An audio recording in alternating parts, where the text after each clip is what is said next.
Before we get started on today's show, we just want to give a big shout out to Jeff Smith.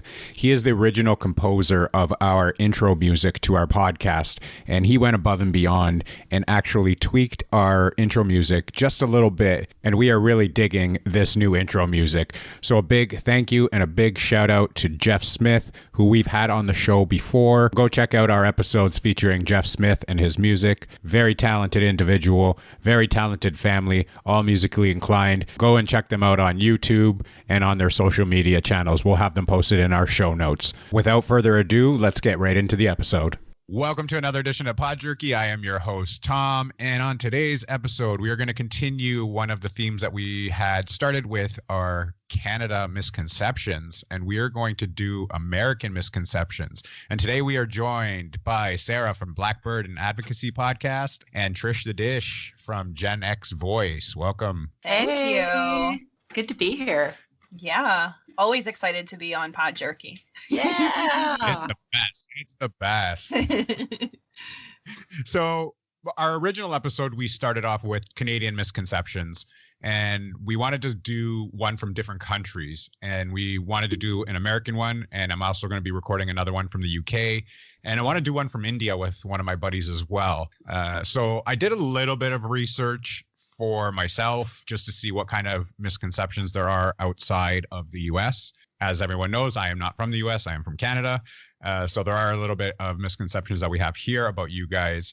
What are some of the misconceptions that you guys think you have? And I know, Trish, you were talking about living abroad and a lot of the misconceptions that other people had from different countries for the US. Do you want to talk a little bit about those?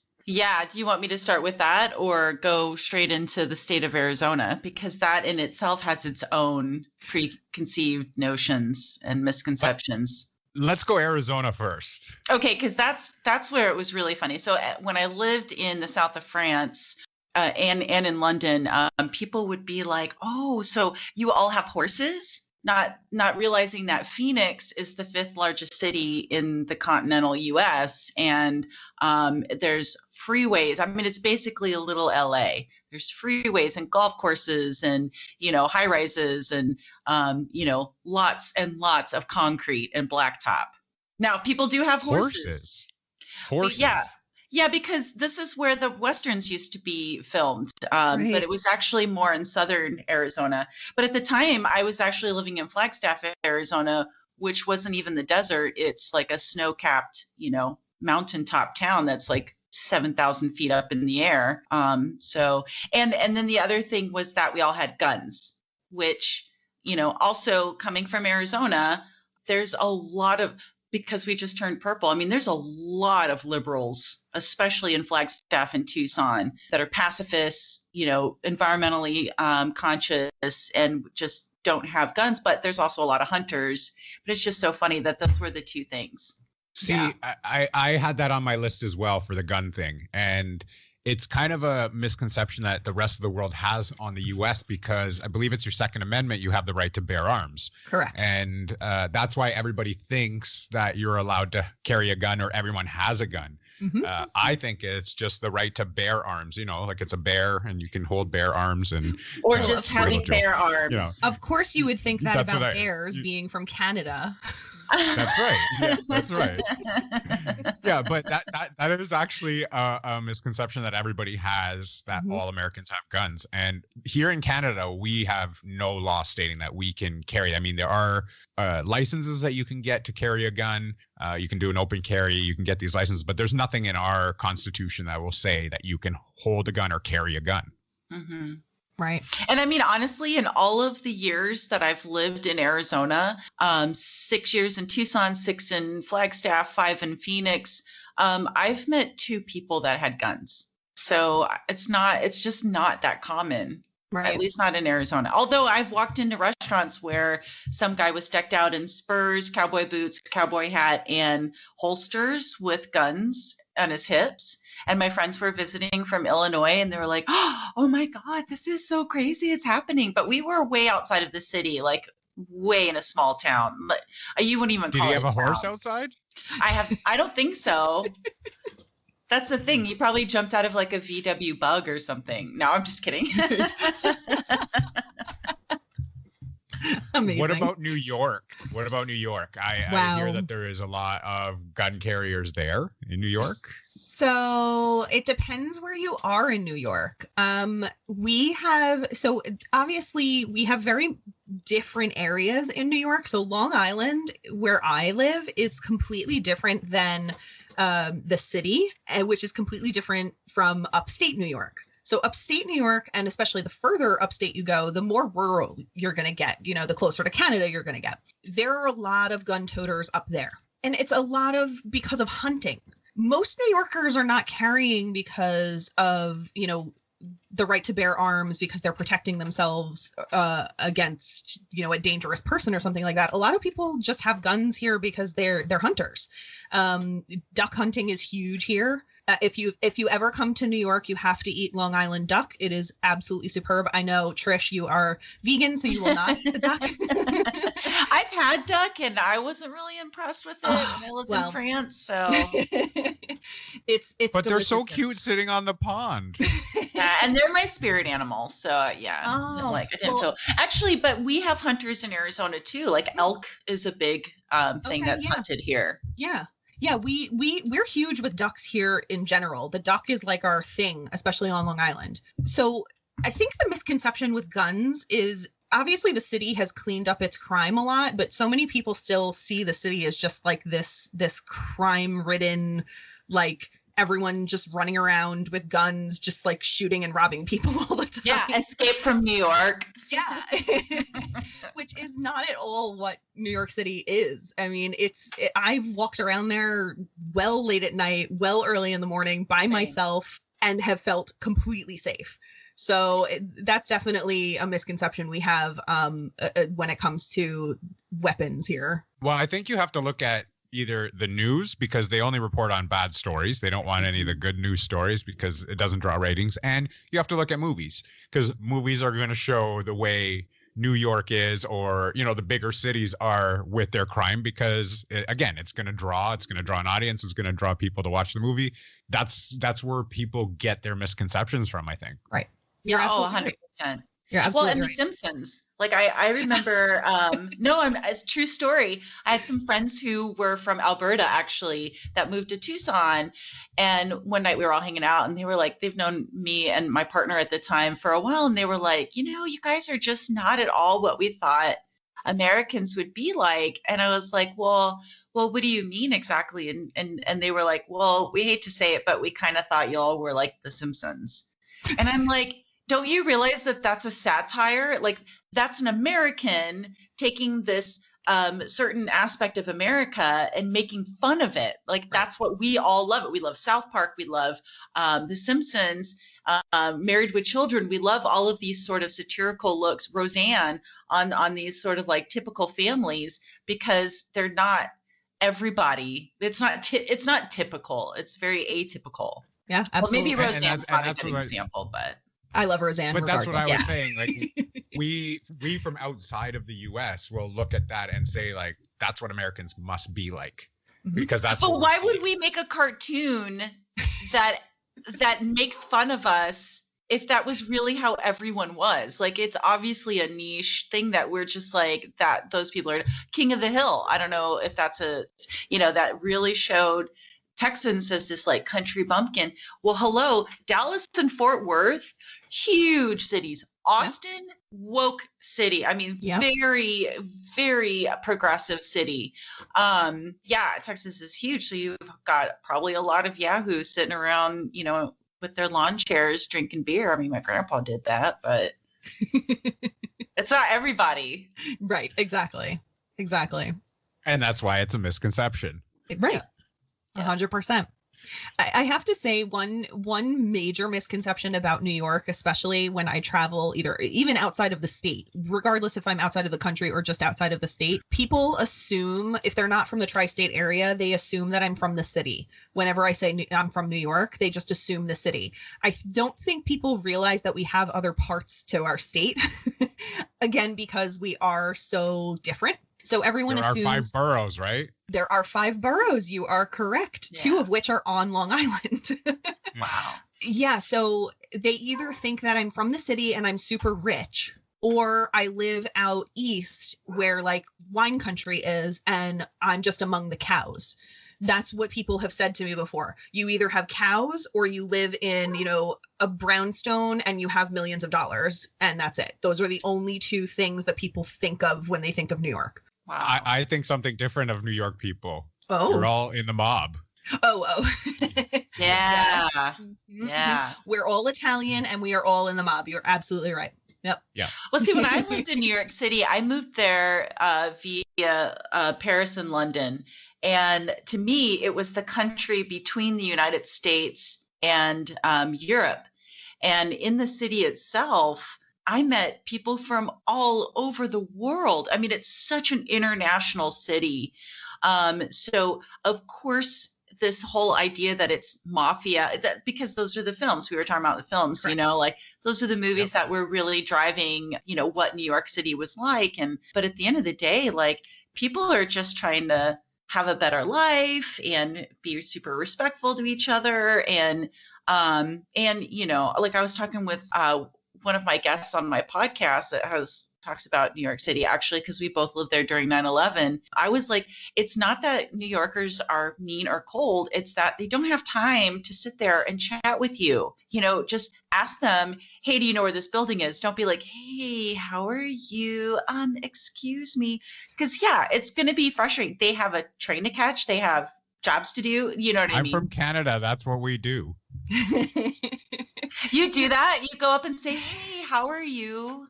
I don't just walk up to somebody and go, hey, where's the train? No, you I walk gotta. up and say, hey, how you doing today? No. Good. You know, like, where's the train? You know, There is no full conversation. You can't have a full You conversation. don't have time. Don't There's have time. too much to do in the city. It's true. It's true. Everyone's in a rush, and you know, they call it a New York minute for a reason. So everyone is in a rush, even on Long Island. Like, we're slower paced here, but we're still all in a rush. Like, if you're driving on our highways, you'll see that we're speeding down the road for no reason whatsoever. But everyone is just always trying to get to the next thing. And we don't have time to stop to even get our coffees. I mean, now look at us all with our apps. You know, we order our coffee before we even get to the place that we're getting. So it's a misconception that we are, like you said, that we're rude, that we're inconsiderate. We're not. We're just trying to get somewhere. So if you ask us in the correct way, and I feel bad saying that, but if you ask us in the New York way, we'll give you an answer. We will be perfectly fine giving you an answer. But you have to know how to talk to us. Well, yeah, in order to get that So we information. just have to say to all the Canadian listeners that are listening right now, if you do go to New York, be a dick and you'll get your answer. No, just be fast. Well, maybe to you guys, being a dick is not asking someone how they're doing. So in that regard, Right. yeah. Right. You don't have to be besties, you know, but it's just like when you travel, you just have to take a temperature reading of what is going on around you. It's Like, true. I've never had a New Yorker, a New York City person. When I say New York, I want to be respectful of that I'm talking about the city. I never had anyone be mean to me. I was never mugged. I saw, you know, random people on the streets at 2 a.m. when I was rushing from the subway to my apartment, terrified that I was going to get like murdered or something, disemboweled. But none of that stuff happened. None of it happened. Right. You know, and I'm not saying it doesn't happen. I'm just saying that law and order is not an everyday occurrence. Like, I was just about to say you didn't end up on a CSI. Yes, episode. right, exactly. I'm glad, Trish, I'm glad you brought up Law and Order, because I think that's another misconception about New York City. You know, New York City is a character within Law and Order. They really want to specify that, you know, that's the backdrop, that's the environment, that's the culture. But like you said, that does not happen as often as we're seeing it happen. You know, there's like 20 something seasons of SVU, and every week there's this new heinous crime that has happened, and it's making people have the misconception that that's exactly what's going on in the city, and it's not at all. I mean, yeah, there are little things that happen, you know, maybe some small theft, or, you know, a jewelry store may have been robbed, but it doesn't happen every week. Right. But what about you guys? Do you guys have Well, Arizona misconceptions? I don't know. It's No, just all Because desert. people don't think about Arizona. I know they have a Irrelevant. baseball, they have a football team, they have a hockey team. They have That's what I know basketball, of hockey, Arizona. football, baseball, soccer. We have all of them, all the things. And it's all desert, right? Right. Yeah. It's all desert. There's tumbleweeds everywhere, and that's it. Yeah. Never mind the like huge portion of the state that's in the Mogollon Rim, that it has like the most amazing mountains and the largest ponderosa pine forest in the world, and these amazing snow-capped peaks and ski resorts, and hiking and backpacking for days, and that's just, and like I said, elk. Yeah, there's none of that. But tumbleweed does exist, and javelinas do run across the street when you're doing like a 5K race at 5 a.m. See? And roadrunners and quail are running around. A coyote ran by me in my parking lot, like maybe like 20 yards away from me, or feet. I don't know. I was trying to. How big are roadrunners? Roadrunners are about the size of like maybe a cat that hadn't been eating well for a long time, because they're So they're small. Yeah, they're not Okay. at all the size of a coyote. So Right. Roadrunner and coyote are not. They're also So nothing not like the purple. cartoon. Yeah, they're also not purple. They don't have tongues that stick out and go whatever. Mimi. Coyotes aren't brown like that. They're more of like a like a soft golden kind of color. So these are misconceptions about Arizona wildlife. Right. I've never seen a roadrunner like live, like Me neither. outside in the wild or anything. Have you guys seen a picture of them? No. Okay, I'm going to I've send seen you a guys a picture. picture. I'll send you a picture. I've seen a picture. Because you're So going to be I'm- like, that I'm- is not at all what a roadrunner looks like in my head. We're going to take a quick break to show some love to another podcast.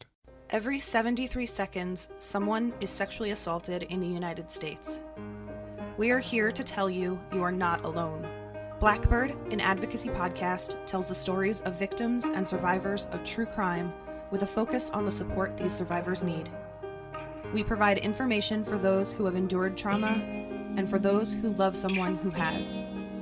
Tune in every Sunday on Apple Podcasts, Spotify, or wherever you listen to podcasts to hear these stories of hope, survival, and empowerment. No one should go through this alone. We believe you. That was Sarah from Blackbird, an advocacy podcast. Make sure you tune in and hit that subscribe button. I'm going to move on to the next one, and one that I have, and again, I think it's from watching all these TV shows, is that Americans never leave their own country. Misconception or no? So as you can tell from me and Trish, we have left our country. But We are the wrong humans to ask. yeah, No, I'm right. just kidding. Or the right ones. But I think we are the minority. To be honest with you, I think that misconception might be correct, because there are a lot of parts of the country where people, how do I say this without like insulting anybody? People maybe don't think that going outside of the country is Necessary. yeah, okay, that's like, thank you. That's a Why do way I to want put to it. go anywhere? It's all here. Can I just piggyback on that though? And that is Yeah. that it's very different for us. And I don't know how it is for your part of Canada, Tom, but it's not that easy for us to go to other countries except for Mexico and Canada. We're not like Europe. United States is so huge. When I lived in Europe, of course I went to 80 different countries. Wow, okay, that's a huge exaggeration, but I'm just saying, like, oh, we're gonna pop down to Italy for the weekend. I mean, of course you're gonna go. And that's like, for me, that would be driving from Phoenix to Flagstaff. That's a 2-hour drive that you could do in the south of France. Whereas if I drive 2 hours in my state, I'm still in my freaking state. Correct. You know? Exactly. And I'm Yeah. sure it's like that in Canada, right, Tom? Like it's not like you can just move around a lot. But No. I do want to say that there are so many people that I have known that have either never left their hometown, never even been to the big city that's near their hometown, like Chicago or St. Louis or the Grand Canyon. We live in the Grand. People come from all over the world, and I still meet people that are 3 hours away from it that say, "I've never been," and they're 40. Yeah. And I'm like, I don't know how to talk to you. I know. It's true. I have that conversation with Dan all the time that, you know, when we go to Europe, when we visit Europe, we go country hopping because it is just that easy. And we'll be there for a week and we'll country hop. We'll be in 5 different countries in 1 week. We can't do that here in the States. I mean, like going from state to state, it's difficult. So yeah, I think once you get outside of the country, it's much easier. But when you're stuck in here, it's Stuck in here. I know.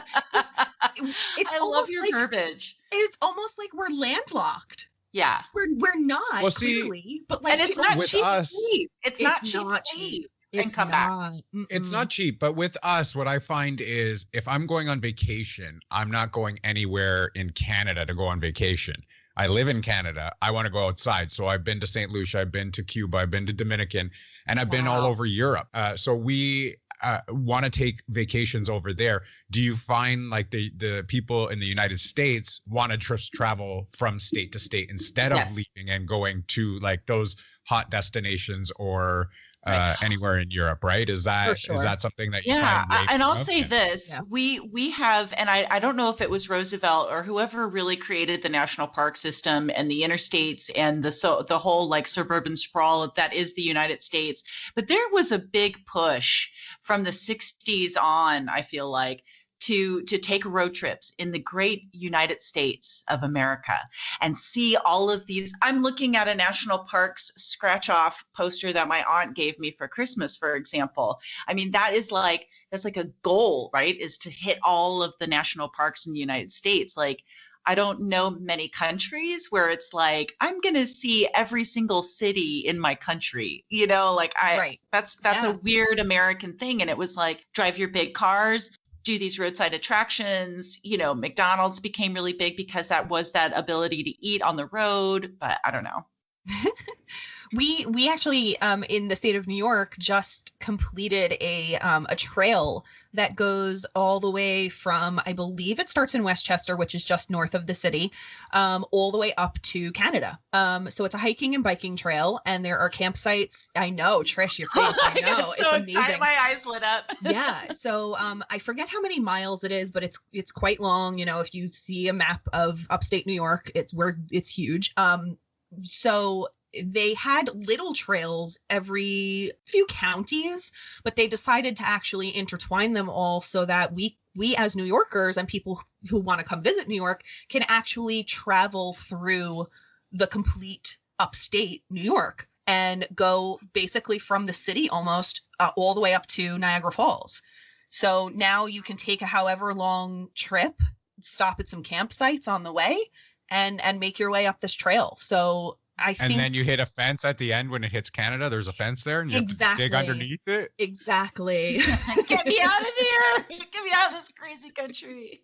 So I think, like Trish mentioned, I think that there's a lot of things here that are really meant to have the citizens of this country really enjoy the country within we live. We really want to see the country rather than go see other countries because we have so much here already. Yeah. I mean, we really do So- have some great national parks. I'm just going to throw that out there. Like, there's some good stuff. So do you think one of the reasons that people don't travel outside of the country, and I had this conversation with Matthew Moy, who was on the show from Two Broke Girls. He said, like, you know, when I travel, they told me to put a Canadian flag on my backpack or Oh, on yeah. my luggage. I Not to put an remember hearing American that, one and on I it. I've was heard like, that too. Yeah. So, you know, I have a do you story think about that. people have that, you know? I have a story about that because that's literally what I was told when I moved to the south of France in 1998. And so I didn't get a Canadian flag, but I decided I was going to try it out. And the worst thing ever happened to me. they started doing the drill questions, right? Oh, so you're from Canada. What part of Canada? Oh, what town? Oh, what high school? Man, that's no. So I just decided that what I wanted to do instead was, because that first time I ever tried that, it was a fail like that. So I decided I'm going to be a representative of what Americans can look like that are not, have their heads up their asses and aren't The Simpsons. Exactly. Yeah. I don't know. Did you ever try that, Sarah? Did you ever have... try to be Canadian? Sorry. No. Whenever we travel, we just, like you said, try to be the best Americans that we can, so that we can show the outsiders, everyone from other countries, that the misconceptions are absolutely incorrect. We want to make sure Sarah that cannot pass as a Canadian. No, you cannot. You have a New York accent, so yeah. How about me? How about me, Tom? Can I do it? You might be able to pass as a Canadian. I can pass as a New Yorker too, because I accidentally have accents that pop out of my mouth sometimes. So yeah, I mean, usually when we travel, we do automatically get the, oh, you're from New York, because they can hear our accent. And it's fun though, because I think a lot of people, when they hear we're from New York also, their eyes kind of light up, because New York City is such an amazing place to be, because it is such a melting pot. So, when I first went to Amsterdam, I met, I was staying in a hostel, so I met a bunch of people from all over the world. And talking to a few of them, when they found out I was from New York, they wanted to ask me so many questions, because they were so enthralled with New York as a city. And it was really cool, because to me, it's New York City. Like, I live a half hour away from it. I can go there whenever I want. They can't. So they were so in awe. And, we're kind of like that here with other countries. Like, I'm in so much awe that people can travel around Europe so easily, and we can't do that here. So, we just try to make the best of it and show them that Americans aren't, especially New Yorkers, aren't assholes. Right. We're going to take one more break to help out another podcast.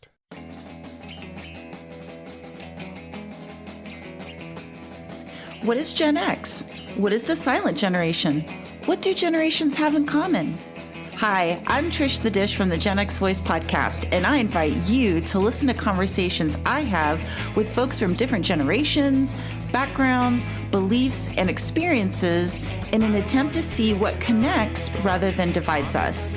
Even though Gen X has been called slackers, Karens, or not mentioned at all in some cases, we are the bridge generation, so I feel compelled to do my part to destroy ageism by bringing all these voices together.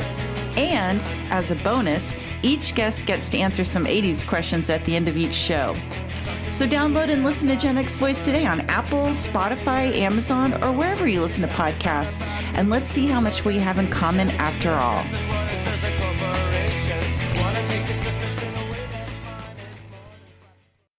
Okay, so there is another misconception that we have because we are so used to it and you guys are not. And we actually had a discussion about this morning with one of our other friends that is in the group. I don't want to name any names, but you can't get emergency medical care if you do not have health insurance. Misconception or not? Misconception. So they can't turn you away.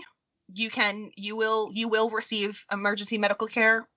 There are systems in place here that you can do, like payment plans and things like that. I'm going to say this, take this with a grain of salt, what I'm saying. Medical bills, for the most part, I might get in trouble for saying this. Medical bills, for the most part, may not go into collections. So if you don't pay them, things might not happen. The only thing is you do have to be sure that if you're not paying the bills and you're going to the same medical facility, they may not care for you because they'll see that you have a balance owed. But yeah, you can get emergency medical attention regardless if you have insurance or not. That is a misconception. Now, is it super expensive just to go to the doctor to have a doctor's appointment? Yes. If you don't have insurance? Yes. Oh, okay. Yes. If you don't have insurance, like just to have like a regular routine checkup, you still have to pay for that, right? Yeah, I mean, even with insurance, it depends on what kind of insurance you have. There are some that have deductibles. There are some that have copays. It depends what you have to pay up front. There are some that you don't have to pay anything.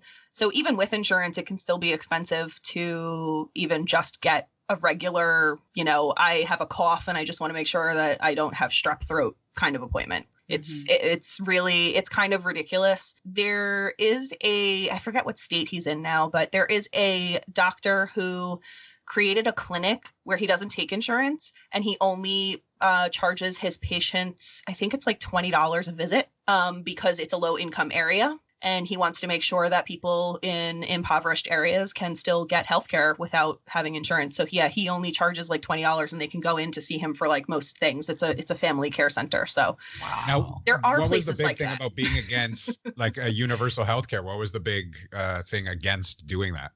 Well, go ahead, Trish. Yeah. Well, I want to say something really quickly before we say that, and that there is a welfare system that I've actually personally been on as a kid, and then a little bit in my adult life, in which you can apply to have free health care if you are under a certain income. Yes. It doesn't cover dental. I think it barely covers vision, but definitely at least allows you, very basic health insurance as well as food stamps or whatever they call it now. But when I was moving to Europe and I didn't have life insurance, I had to buy bodily remains insurance, which meant that my body would be shipped back to the United States in the event of, my death. They wouldn't let me in the country without that. So interesting enough. So I wanted to just make sure that we talked about welfare really quickly before we went too far away from healthcare. You're absolutely right. And to your next question, Tom, what Trish is talking about is essentially universal healthcare. It's a system that the government essentially pays for your medical care. But like she said, you have to be under a certain income. So it's not for everybody. And actually, unfortunately, a lot of people still don't even meet that requirement. So it's kind of sad, but true. Yeah, see, because we're so used to it here. Like I've talked about this before on our other podcast episodes and stuff, but we're so used to it here. It just comes out of our taxes. It comes out of our paycheck. It goes towards our federal tax, our provincial tax, and we're covered no matter where we go in Canada. It doesn't matter. I can walk into any doctor's office and I don't have to pay a dime. I left the hospital. I was in ICU. I didn't have to pay a dime walking out of the hospital for anything. So it's very different to what we're used to here. And the misconception that we have that like you can't even afford to go to the doctor for some people, that they lose their houses and their cars and stuff like that based on their medical bills, because it's either that or they die. You're absolutely right.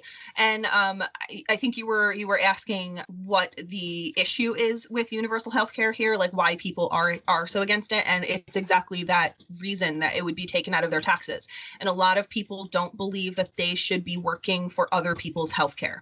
It's really sad to see that a lot of people in this country don't believe that their fellow citizens should get access to essentially living. We have the right to live our lives and be healthy. And I personally believe that means we have a right to healthcare. And a lot of people don't want to have to pay for someone else to get, I don't want to say, abortion care, but abortion care. People don't think that they should have to pay for somebody else to get that. They don't believe that they should pay for somebody to get unnecessary surgery, even if it's something that is potentially necessary because it could be life-saving down the road. Or impact their ability to get a job, like if they have a cleft palate, for example, or something. Absolutely. The other thing is, too, Tom, is that this country has been working its way up to what happened on January 6th for a really long time.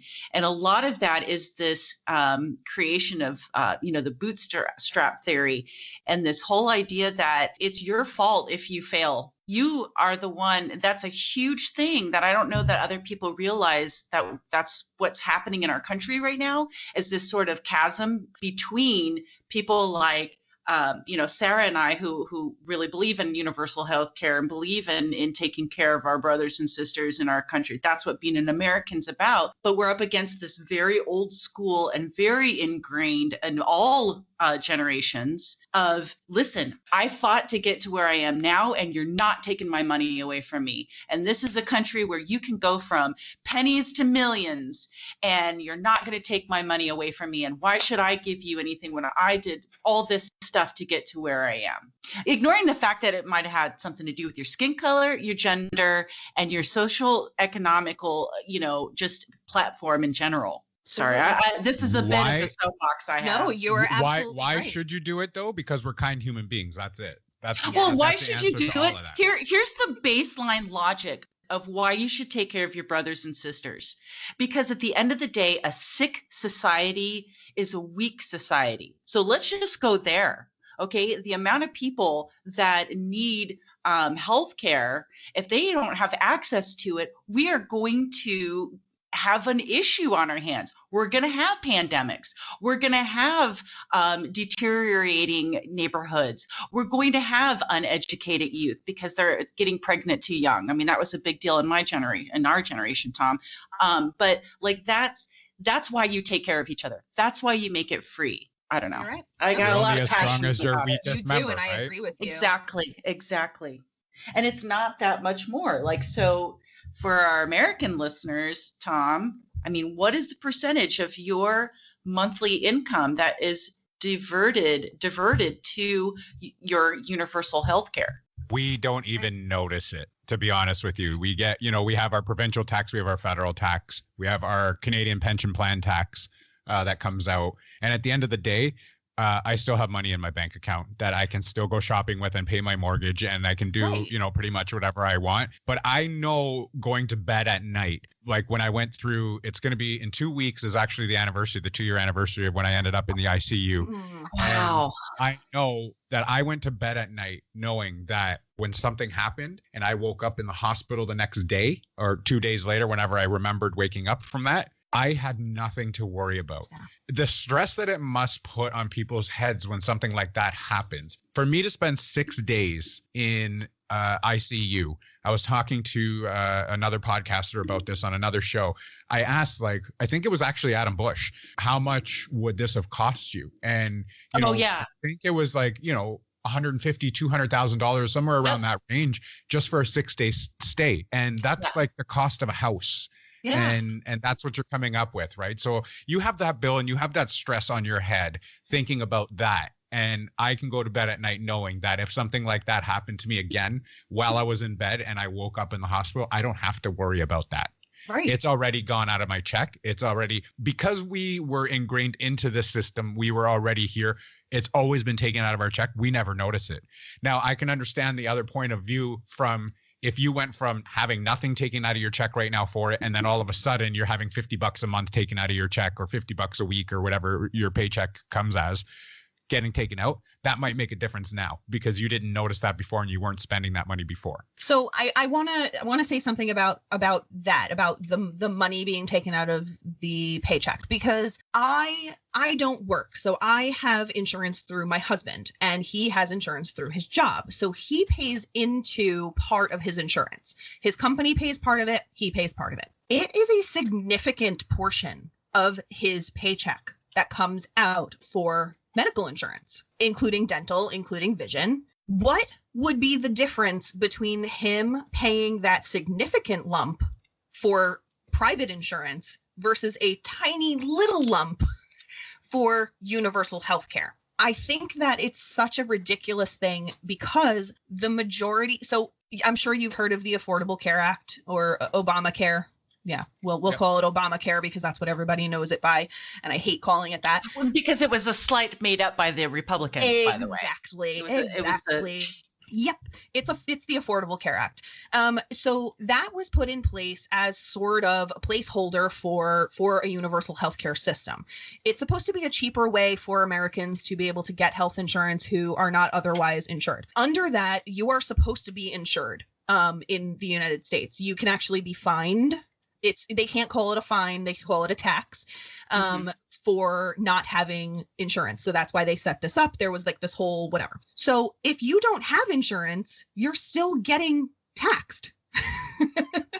So if you have insurance, you're paying into it. If you don't have insurance, you're paying into it. What's the difference? It's just mind blowing that people don't realize that it's just this ideology.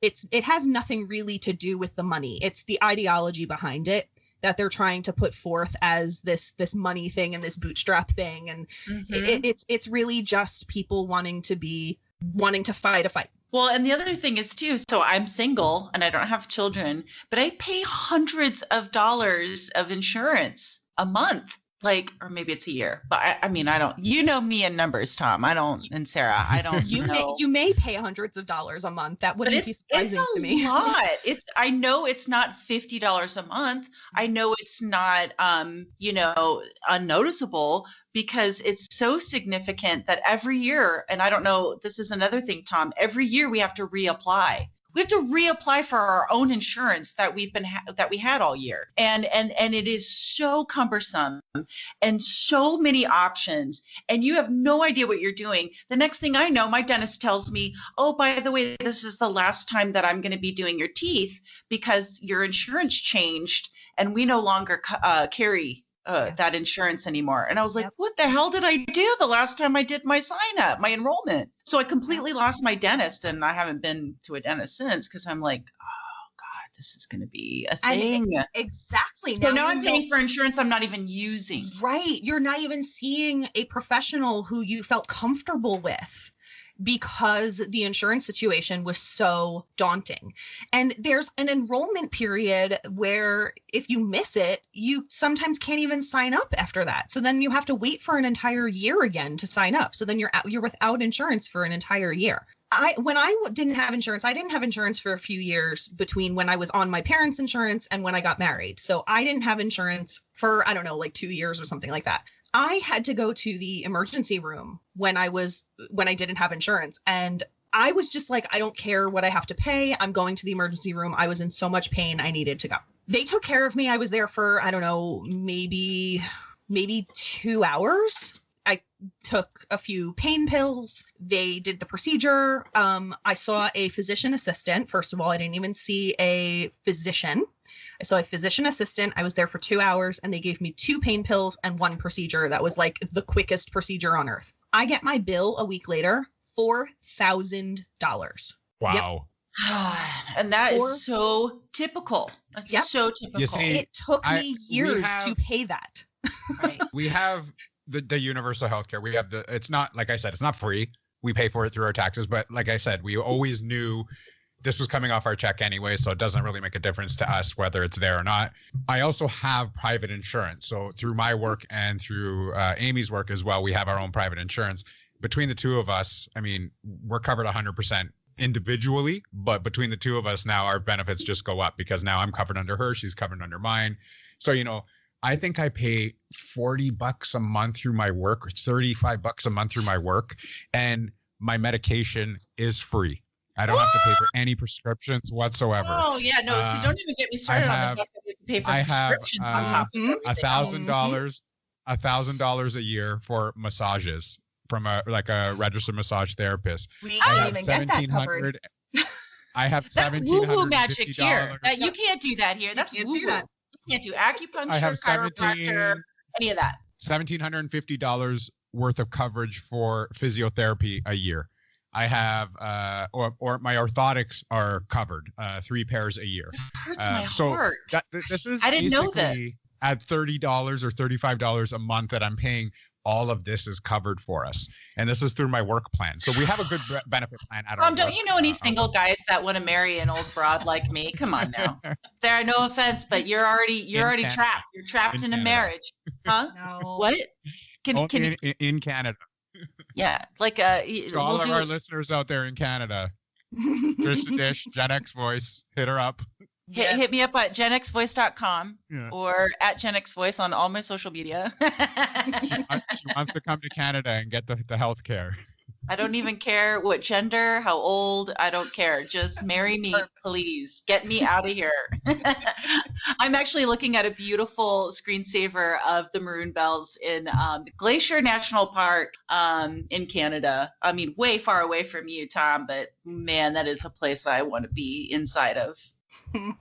So yes, I want to be in Canada. There's a lot of differences between Americans and Canadians and the rest of the world for that matter. I mean, I believe the UK has something similar to what we have with their healthcare system as well. Yep. So do the French. I believe a lot of other countries do too. Yeah, a lot of other countries do as well. So it's just very different from when we see it from the outside and say, we always scratch our heads and say, but why? Why don't they want it this way? Like, why don't they want this coverage or want that? You know, so that's just something for us. For the United States was built on this idea of capitalism.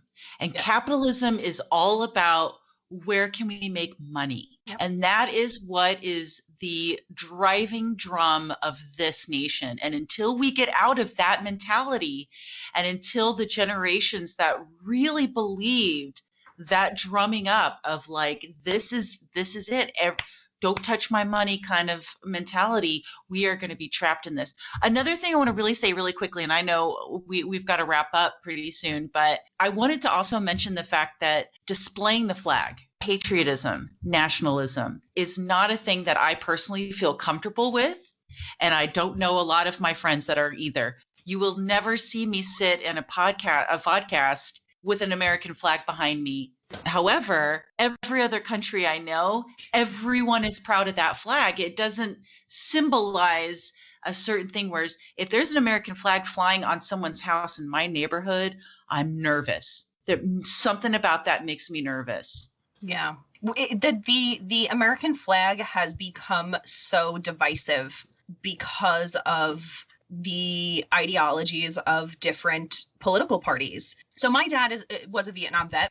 So he was very proud of this country. He was a Marine. We had Marine Corps stickers literally on like every vehicle, every door in the house. He wore his Marine Corps stuff all day, every day.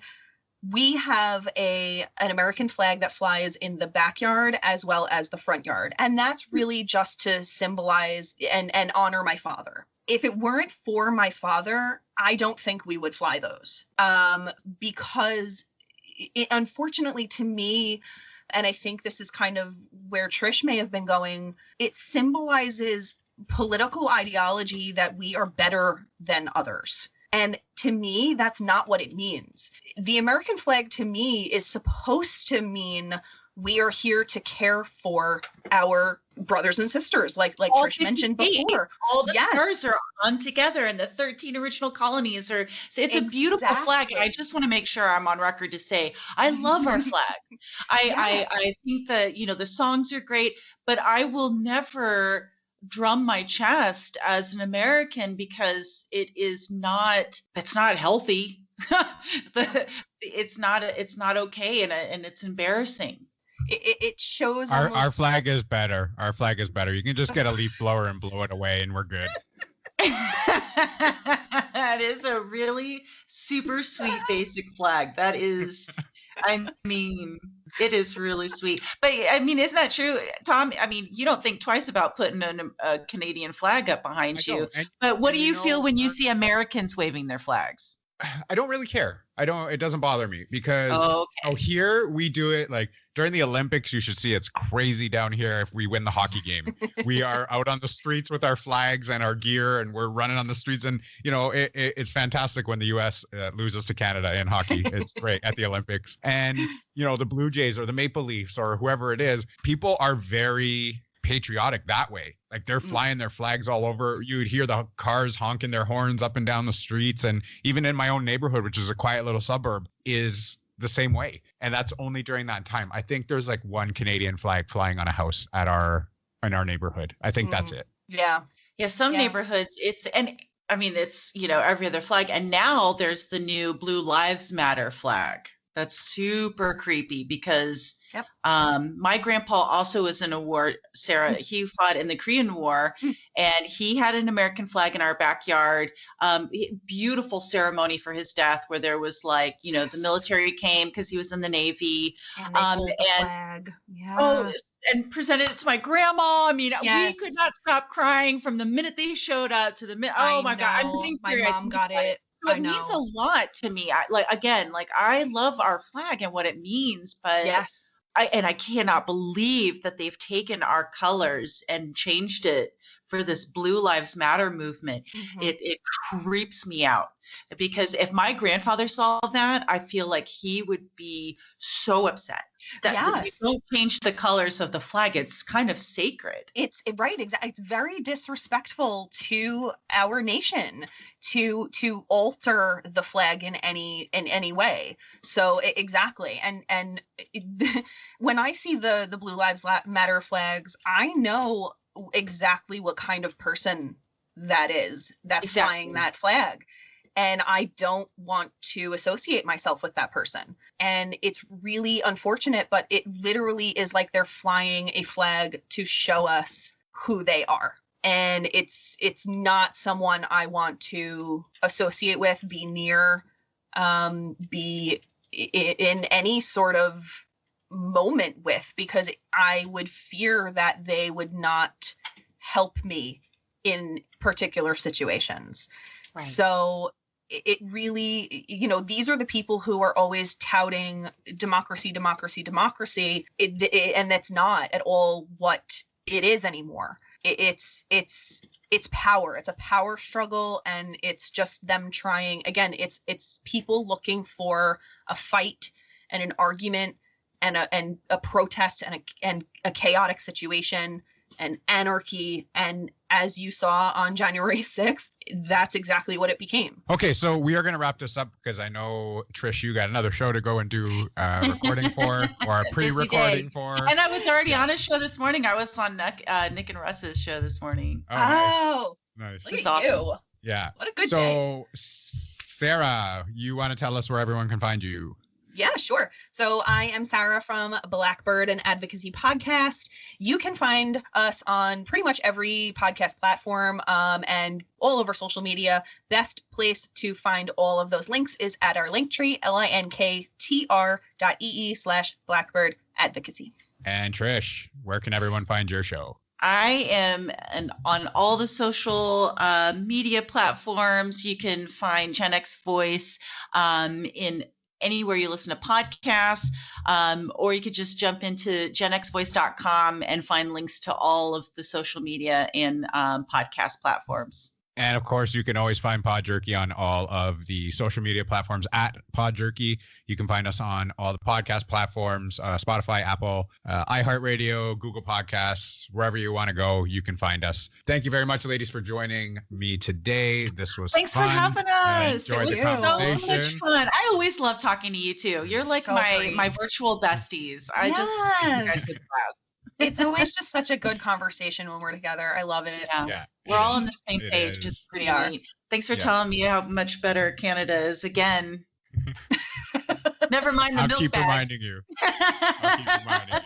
The milk bags. We should have talked about that too, but we'll get into that in another episode. We'll have to come on for part 2. Weird things that different countries have. Yes, definitely. Okay, as always, stay safe, be kind to each other, and we will see you later. Here we go now!